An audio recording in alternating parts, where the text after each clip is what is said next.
Welcome to the Agronomy and Farm Management Podcast. I'm Bruce. And I'm Josh, and we're your farm management hosts. Let's get started. Hey, Josh, one thing I did this summer is trying to catch some shade and stay cool this summer while outside enjoying friends and family. And I sat back and I was appreciating trees. What's your favorite tree and maybe why? Bruce, coming from the Appalachian region, one of my trees has a very popular product it makes. Well, it doesn't necessarily make it, but it helps make it. And I'm talking about the white oak. If you think about the white oak tree, it makes those bourbon barrels where they Yeah. put that clear liquor into it and it sits there and it ages. It's probably the most important tree if I had to say anything about it. What about you, Bruce? What's your favorite tree? Yeah, the white oak, that's an economic driver and from that region for sure. I guess my favorite tree, Northwest Ohio, it's not necessarily known for its trees, but we have plenty of them. My favorite tree is actually the sycamore tree. I love how grand it is when it grows along our river corridors, has a big, beautiful leaf, has great winter color. That white bark just stands out for me in the wintertime. It gives me a lot of I don't know, relaxation in the wintertime, but boy, in the summertime, it can cast a big shadow and keep me chasing shade and that kind of thing. But I have a second tree also. We have a ginkgo tree in our yard, and it's a male ginkgo, so it doesn't have the little bit of annoying fruit that smells not so good at times. And so the ginkgo and the sycamore trees are great trees for us, for me, this way. Sycamores are the easiest to identify. Just seeing that bark, easily know it's a sycamore. For sure. Well, speaking of the Appalachian region, today we're going to talk a little bit about some of the work that you did. Josh, you've been an undergraduate student, earned an undergraduate degree in ag business and applied economics from Ohio State University. You recently graduated with your master's degree from Ohio State University in the Department of Agriculture Communication, Education, and Leadership. Today, let's spend some time talking about your master's thesis, and you focused on discovering agricultural producers' communication preferences, specifically in the Appalachian region of Ohio. So that is some great work. I think it's very important. Tell me why you chose to do research on communication preferences, specifically in farmers. So first, I gotta acknowledge this is weird being in this spot. I feel like I'm in the hot seat talking over here. I'm used to asking the questions. I don't Hey, really answer the just questions a whole like lot. defending your thesis. So that today's where you're defending it again.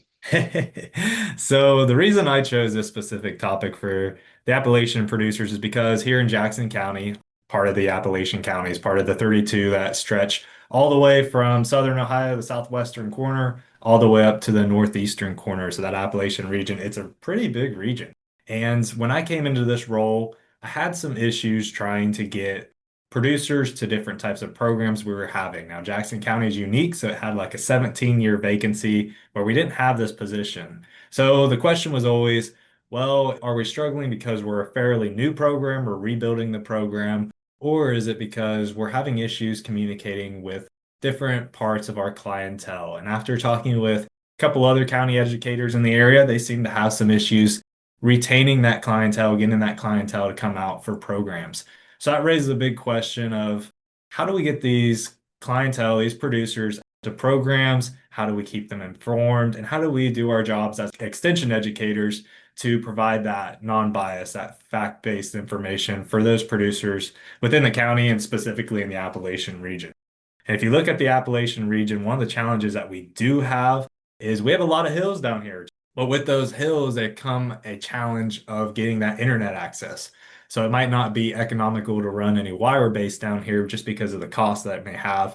And then those hills, it also has some issues with satellite internet, where satellite could be blocked by those hills, and those clientele that would have access to that online information, they can't actually access it because they don't have connectivity.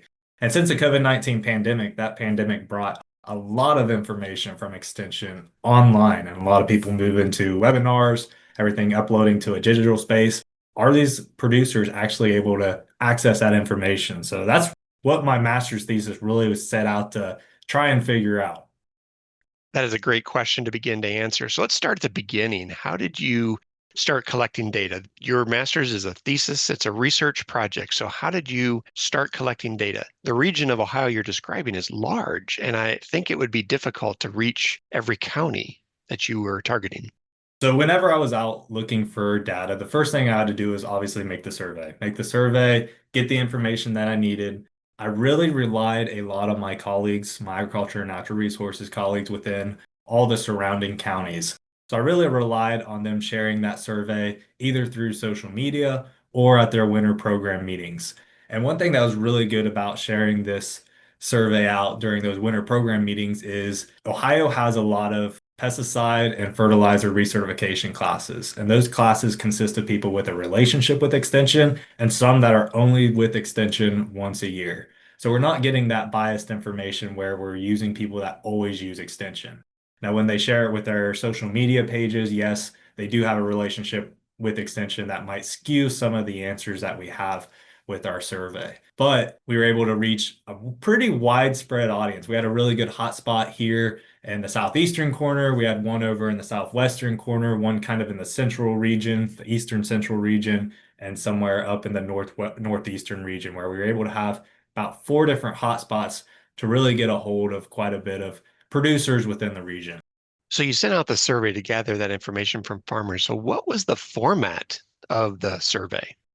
Yeah, so the format that we used a physical form because obviously we didn't want to just use a digital form. If we just use the digital survey, we're going to get skewed results. Our results are going to favor more towards those digital, using email, using online platforms. So we want to make sure that we had those paper copies. So we had that paper copy and we handed it out to many different producers within those counties at those programs. But we also use that digital one whenever they want just to scan a QR code or do it online. And one other thing that we also use for this survey is we cover 5 different areas. So those 5 different areas, we obtained their background information. And that background information got their county, their farm size, what age generation that farmer came into, what type of commodities they produced. The next section, we covered their educational. So with those educational questions that we had, we wanted to ask those producers, how are they going to receive that educational information? We've used a variety of different sources, including publications, which could be anything that was printed, books, any type of publications, online search, which could refer to Google or ChatGPT using those different AI searches, social media, phone applications, television, YouTube, extension service, other government services like your Farm Service Agency, NRCS, Soil and Water Conservation District, private industry, and other farmers. So out of all of those choices, which ones did they prefer to use? And we had them rank them on a 1 to 5 Likert scale. So we were able to get that number that we're going to be able to average over all the results. For the promotional information, so this is any type of information where those producers are seeing any type of promotion for events, programs, whatever it may be. And this is where they had to rank between different sources, which that can be direct mail, email, flyers at businesses, social media posts, directly from the organizer, radio, television, or if there's another way that they're seeing things, we get left it open for another. But during all the research, I don't think there was many others, if any, for that specific one.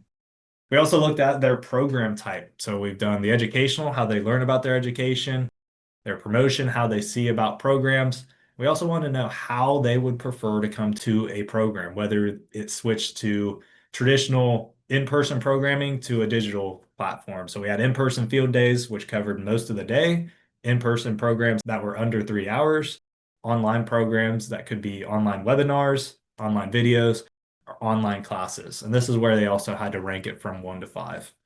Lastly, that 5th aspect of the survey kind of talked about the connectivity issue. So we asked if they had internet, if their internet was dependable, which meant it works more often than not.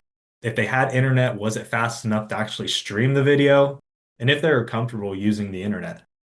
We also asked if they had any type of smartphones that had a touchscreen where they could touch and move it and had internet access. We also asked what type of social media platforms that they used, and those could be Facebook, Twitter, or X, TikTok, Instagram, or YouTube. And finally, the last one was just an open-ended question. It was optional. If they weren't comfortable using the internet, what were some of the reasons they didn't want to use the internet? So that was kind of the basis of the survey. I got to say, wow, that is a robust depth and a lot of width and bandwidth, and ironically. about the questions that you are sharing. So let's dive into some of the results and some of the findings that you came across. What were the results of your survey when you looked at the communication preferences as they related to the participants' age or their generation?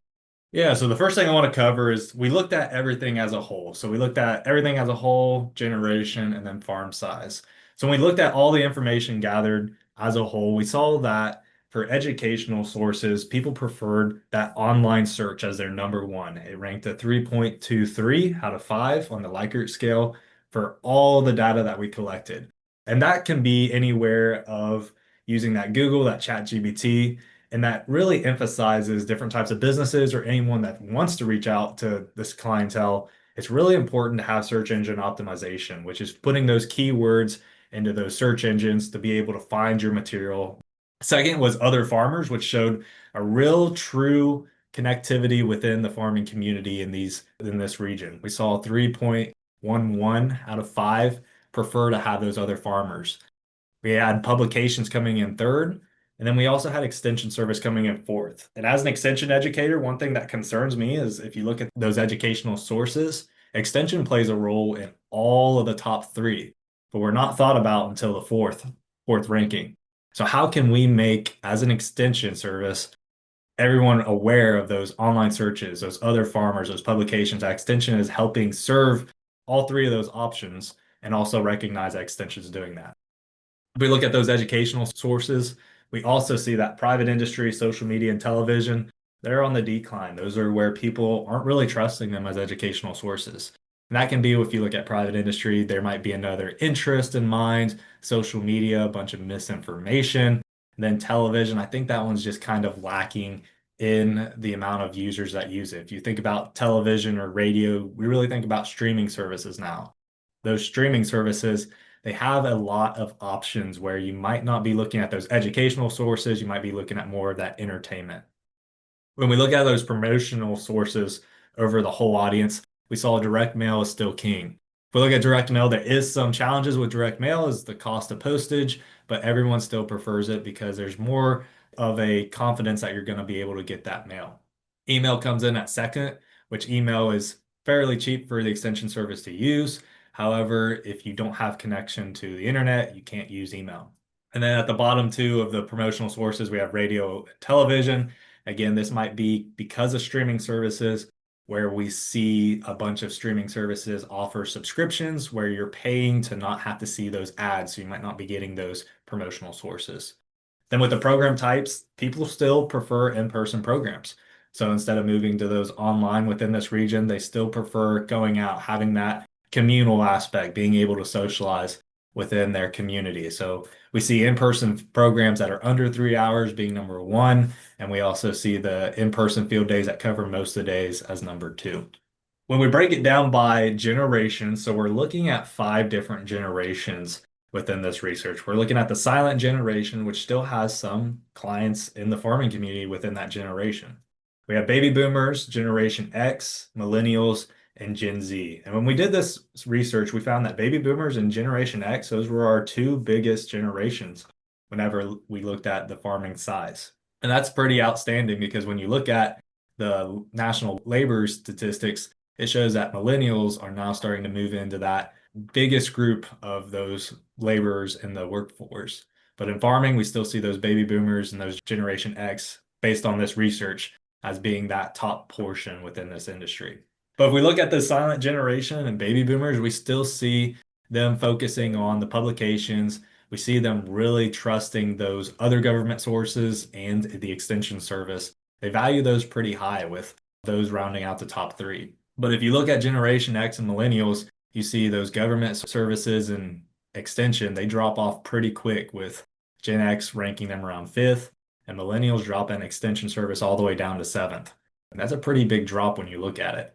Those newer generations, that Generation X and millennials, they prefer a more digital approach to their consumption of information. So they look at that online search. That was number one across the Gen X, millennials, and Gen Z. Phone applications were number 2 with Gen X and millennials. And then other farmers. It looks like other farmers are becoming more valuable within this newer generation. So they're still relying on that community that they're in. And other farmers can be dad, grandpa, whoever it may be, but they're still relying on those farmers to give them information. So reaching out as an extension service to make a good, positive relationship within your community is really important within this community. And again, publications come in kind of in the mid-range for that younger generation, but they still value that online search. They want information, they want it pretty quick. If you look over all the bottom, we see that social media and television, that pretty much was the bottom for almost all generations. We look at the promotional information, again, direct mail is king. All of the generations prefer direct mail.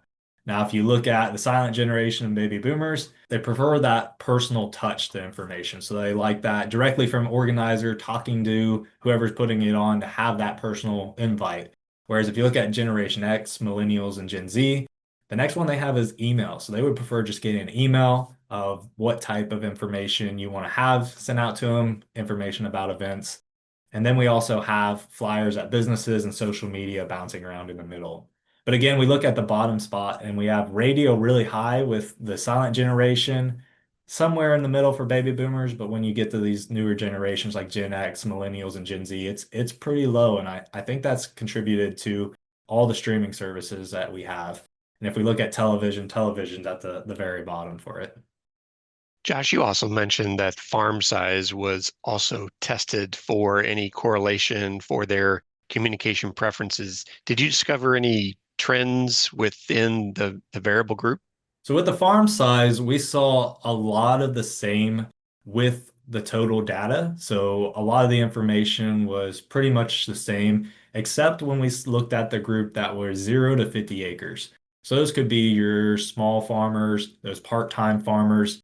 They actually preferred email over direct mail. So they would rather have an email that you're going to send to them, and they actually preferred some of the online program sources. So they had a tie between in-person programming under 3 hours, and they had a tie between those online videos. So they actually preferred having those online videos, being able to access them whenever they get a chance. And this has a really good option for extension to use hybrid programming with those small farm programs, those part-time farmer programs, to have where they have a quick 2 hour program in the evening, and then they have it like a hybrid course and they have to go home, maybe do some homework, watch a video, and they're doing it kind of both ways because that specific source, they did have that little variable that was a little bit different than the rest of the data. You also mentioned that digital connectivity is not always an option for some of the audiences in that region. Did you find any reasons or barriers why some people do not use digital technology? So when we looked at the information that we got back, all the data, we saw that internet access within the region, we had 90.3% that had internet access, which from the literature that we read, we saw that around, they guesstimated around 80.3% of the region had internet. So we actually saw that there were more internet access than the literature actually suggests. But that still leaves 9.7% of the population without any type of internet access. So if you think about 10 people, 9 of them have internet, we're missing one every single time. If we look at the comfortability, we see that only 80.6% of the population felt comfortable using the internet. So 4 out of 5 people were felt comfortable. That one person doesn't feel comfortable to access the internet. If we look at smartphone usage, it's very similar to the internet. The internet it was the exact same numbers actually. The smartphone had 90.3% that had a smartphone, 9.7% did not have a smartphone. So it's not necessarily an internet access issue. There is some that don't have access to it, but there is a lot of people in this region that did not feel comfortable using the internet or they did not feel like they had the tools to be able to be connected to the internet, to be able to access maybe those videos, those webinars, maybe some of those resources. If we looked at their social media presence, Facebook was the number one. We had 62.3% of the survey said that they had Facebook. The rest of social media, there really wasn't a whole lot. YouTube was the second one. YouTube had a decent amount at 59.4, but everyone else was below 25%. So if any type of business or anyone's trying to reach this specific audience in this region, Facebook and YouTube seem about the main source because everything else is pretty low. If we look at the people who said they had no social media, we had about 17.1% of this population said they didn't have any type of social media, didn't use YouTube, Facebook, TikTok, Twitter, Instagram, they didn't use any of it. And when we ask about different reasons for not using the internet, we had quite a bit of responses. We had 6 people say that they just didn't have the experience. They didn't know how to use their computer, their phone to its fullest ability. We had 4 people that were worried about security being hacked. We had 4 people that were worried about unreliable connection or no connection. We had 2 people that just didn't have the desire. People just didn't want to invest their time, invest that money to learn how to use it. Again, we had 2 that were no equipment. They didn't want to pay for it. 1 that was worried about the unreliable information. And the one that kind of surprised me was someone just said they had poor eyesight. They couldn't see the screens, which is something that I wouldn't really have thought to worry about. But that's something that is a concern within this population in the area. Josh, that process, that research just didn't happen overnight. That's a time investment for you as a student of the master's program. It's going to be valuable for OSU Extension. But what are some of your final thoughts or some key takeaways that you would suggest to any organization or a person who is trying to reach out to farmers in this region? So looking at those key points that I want people to walk away from, whether that's extension or anyone trying to reach the specific clientele in the area, is number one was online search was the most preferred educational source. So as you're creating those fact sheets, as you're creating that information, how are you going to make sure your clientele is going to see it? How are you going to get those keywords to make sure that Google is going to pop that information up and that people are going to be able to read it? The next one is looking at that younger generation. So as time moves on, that younger generation is going to start moving into these roles. How are you going to connect with them? And recognizing that they do like some of these digital sources. So not necessarily, if you look at the program types, they still prefer those in-person programs, but you start seeing those educational sources, those promotional sources. They're starting to prefer more of that email. They're starting to prefer more of that online search just to get that information. Direct mail, if you can afford it as a program or as a business, that's the best way to reach these audiences. They like that direct mail. They still like making sure that those specific promotional flyers information gets to them. As we move through extension, I think there's a lot less participants that are willing to commit a whole day to programs. So through this research, a lot of people said they want a program, but they want it under 3 hours. So maybe limiting how many full day programs we have to half a days where people can commit a couple hours where they're more willing to commit that time to do other things with their day. Finally, still looking at that region. That region still has some issues to accessing internet, but it's not as bad as we thought. But making people comfortable, making people more familiar with the internet to be able to access it, so we don't have this whole segment of a population that we're just leaving behind. We don't want to leave behind someone just because they don't feel comfortable using that internet or just because they don't feel like they have the tools to be successful on the internet. Thanks for listening today. For more information about farm management tips, be sure to check out the farm office at farmoffice.osu.edu.